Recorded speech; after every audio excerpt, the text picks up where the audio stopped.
Matagumpay nga po mga kawan stories na naipanalo ng Golden State Warriors ang kanilang game kontra sa Milwaukee Bucks 125-111 na pinangunahan ni Stephen Curry na nagtala ng 38.6 rebounds, 4 assists. Pero hindi rin naman ito may papanalo kung wala ang kanilang superstar na si Jimmy Butler na merong 20 points, 9 rebounds, 6 assists. Kasama na ang ilang mga crucial basket na nagawa ni Butler bilang sagot sa scoring run ng Milwaukee Bucks sa second half. Dahil sa pagkapanalo muli ngayong araw ng Warriors, naging 2-0 na nga po ang record simula nang makuha nila si Jimmy Butler na meron nga agad napakalaking impact sa team.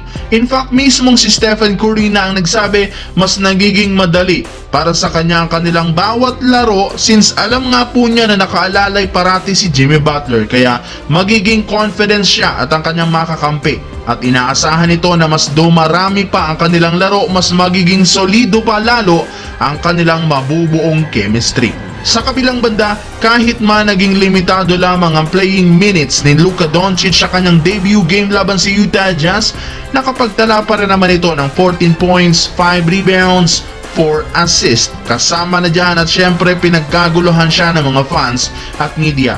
Bukod sa kanyang statistical points, napakalaki rin naman nga po ng impact nito gayong dahil sa kanya ginaganahang maglaro ngayon ang mismong Lakers.